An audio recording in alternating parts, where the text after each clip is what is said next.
Hello, and good morning to each and every one of you. Welcome to Christ Over Coffee. My name is Andrew Dixon, and I would like to welcome you to this very special episode this morning entitled Celebrating 60 Years. On the solemnity of Trinity Sunday, right here at the Convent of the Holy Spirit, we celebrated the 75th, 60th, and 25th anniversary of some of our Holy Spirit Missionary Sisters. It was a wonderful time shared by all. And what was so amazing about it was it gave us this sense of gratitude. These women have inspired many throughout their years. And even though we weren't able to get everyone here today, we are grateful to get 3 of our Holy Spirit Missionary Sisters who celebrated 60 years of service. And Sister Rosalia and I are very excited to be able to have them on the broadcast today to share with you a little bit about their journey and to get a little information about how they feel about this wonderful time and celebration. If you would like to learn more about the Holy Spirit Missionary Sisters, we welcome you to visit our website, www.SSpS-USA.org, or give us a call at 847-441-0126. And without further ado, Sister Rosalia, the floor is yours.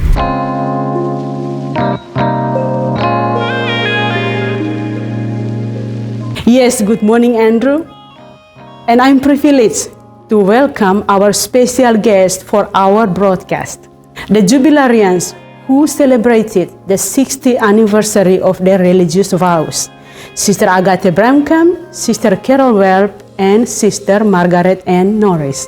Please allow me to briefly share with you who they are and where they were on mission during these 60 years of their journey as women religious missionaries. Sister Agathe is originally from Germany. After studies in the United States, she was sent to Taiwan and taught at Wuzhen Catholic University in Taipei for over 20 years. For the past 20 years, she served in the USA province as vocation and formation directress as well as the leadership team. She was stationed in Rogers Park, Chicago, Grace Lake, and Epworth, where she also volunteered at the local parishes and offered spiritual direction. For most of her service, Sister Agathe is an educator and formator. Sister Carol is originally from the United States of America. She was a missionary in Ghana, engaged in secondary education, formation, and pastoral work. She was called to return to the United States province and assume formation work. Later, she was elected provincial leader. Sister Carol has a passion for teaching and has generously shared her gifts, working in ongoing formation in the province as well as being engaged in adult formation in Melrose Park, Rogers Park, Northfield, Waukegan, and beyond the Archdiocese. In recent years, she promoted peace education at St. Anastasia School in Waukegan. For most of her services, she dedicated herself in education and formation. Sister Margaret Anne Norris is originally from the United States of America. She worked passionately to promote vocations, serving in formation, and in leadership capacities. She pioneered as a missionary to Mexico and helped establish the mission. She has served the Latino populations through the Province Social Outreach in Little Mexico and Holy Spirit Life Learning Center. For the past 40 years, Sister Margaret Anne has lived mainly in Northfield and Rogers Park, with a few years spent in pastoral service in Antigua, West Caribbean. For most of her services, she was dedicated to education and formation. So let us welcome them to the broadcast. Good morning, dear Sister Margaret Anne, Sister Carol, and Sister Agathe. Thank you for taking the time to be with us today and offer a little insight your missionary life and the motivation that guided you on this long journey. Thank you. Good morning. Good morning. Congratulations on your 60th anniversary of missionary service. How do you feel about reaching this remarkable milestone? I feel I was surprised that I reached 60 years of service, really surprised and very, very grateful. And as I see the joy, the good wishes and the blessings and the friendship of those around me, makes me even more happy and grateful. Well, when I think about it, it's astonishing and I'm amazed. Although I lived year after year, but when this number comes, 60 years, where did they go? And that is sort of big amazement and wonderment. And I would have to sit down and recount all the graces and all the beauty and all the stress and everything and still be amazed and grateful, I think. Basically, very grateful. I feel thankful. And when I think about 60, then I think about 50. And it seems kind of amazing that it's been 10 years since the 50th. And then I think to the 25th in Oaxaca, and that was a long time ago. So that's kind of how I feel, I think, as I think about it. Thankful. If you could describe your journey in one word, what would it be and why? I would say thankful. And then when I say thankful, I immediately look back to when I came, to my classmates, to the people that accompanied me in those early years. And then I move on. I think of when Agathe and I were going to school together, a lot of good moments about that. And I keep thinking one place after another where I've been privileged to minister. Any place you mention, names will come up that will bring and faces.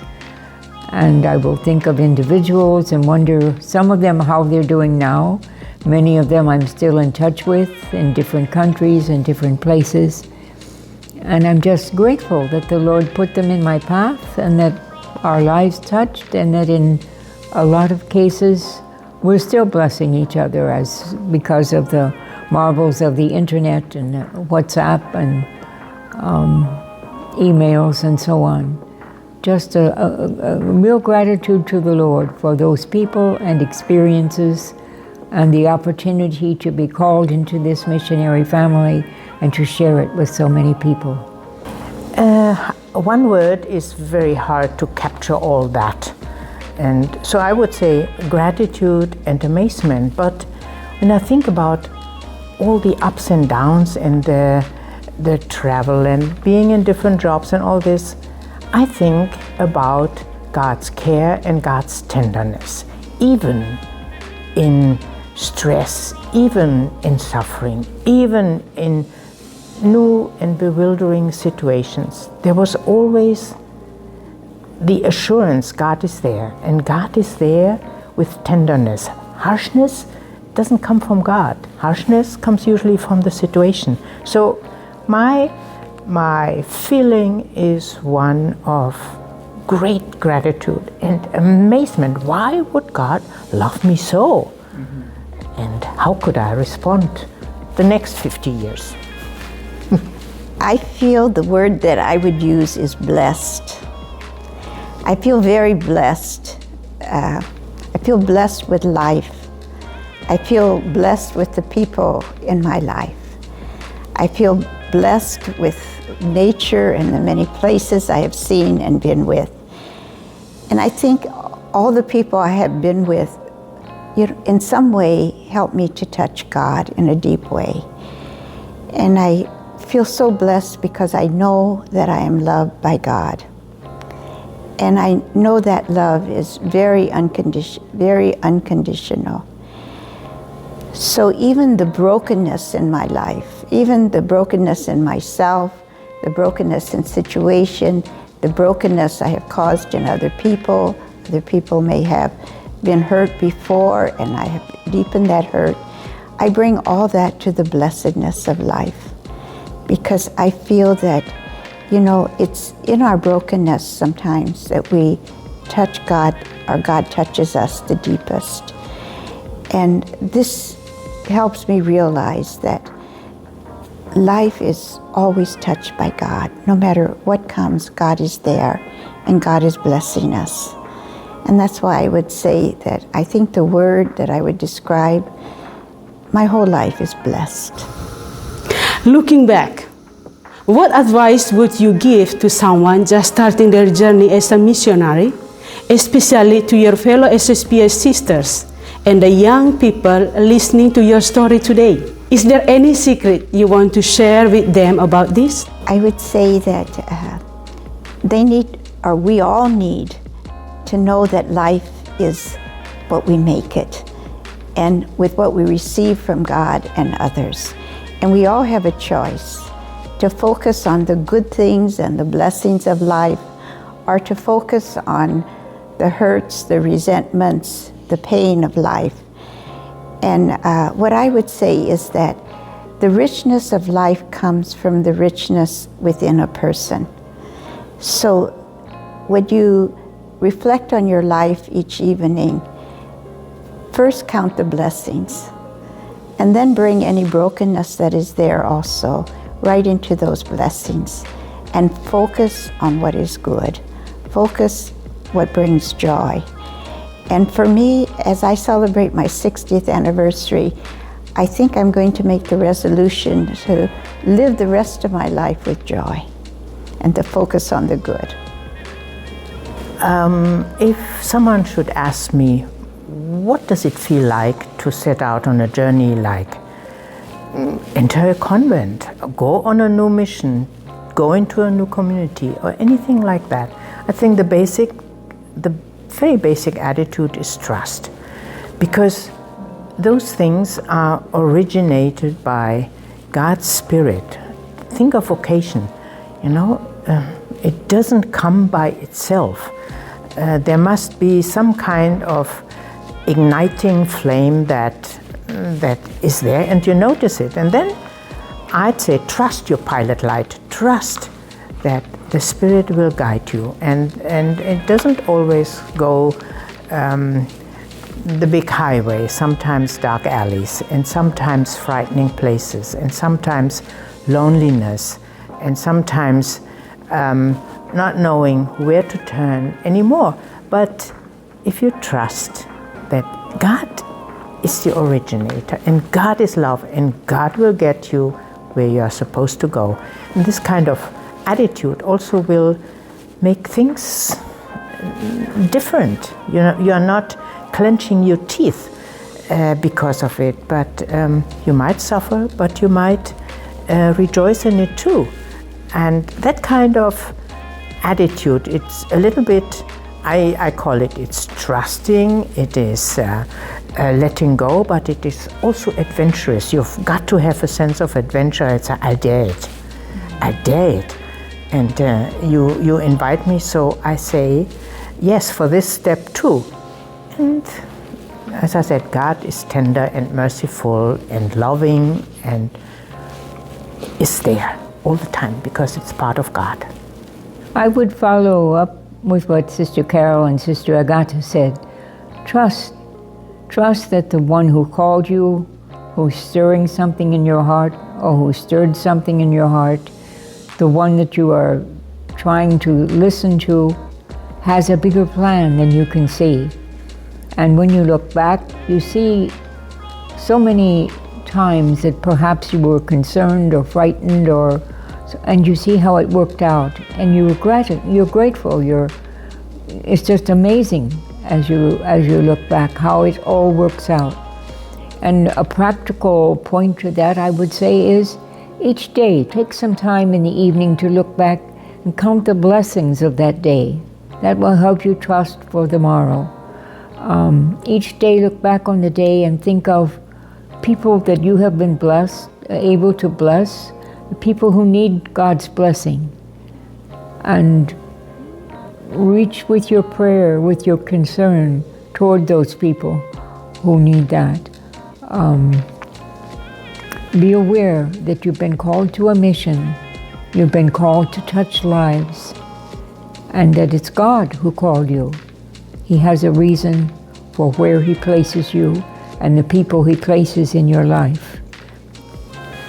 So trust that that is being worked out. Yeah.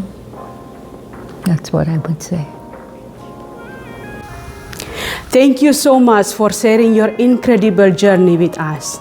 Your dedication and missionary service are truly inspiring.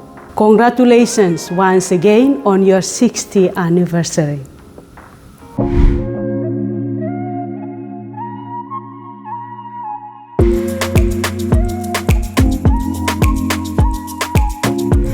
Now, you might be wondering, is God calling you to missionary service? Is He calling you to religious life? We invite you to visit us online. We are on Facebook, Instagram, and YouTube, and you can follow us at these various locations down below me. We send out so much on our social media platforms about what the sisters are doing, the different events, and this is a great opportunity, since you're already on your devices, to follow us and be up to date on the different comings and goings that we have here. And I know sometimes we have events where you can actually come and see and experience the missionary life for yourself. And so I invite you to do that today. And until next time, remember, we're going to be walking this life one sip at a time. Thank you all so much for joining us. May God bless you and your families. Take care, and may you have a wonderful weekend. Bye-bye.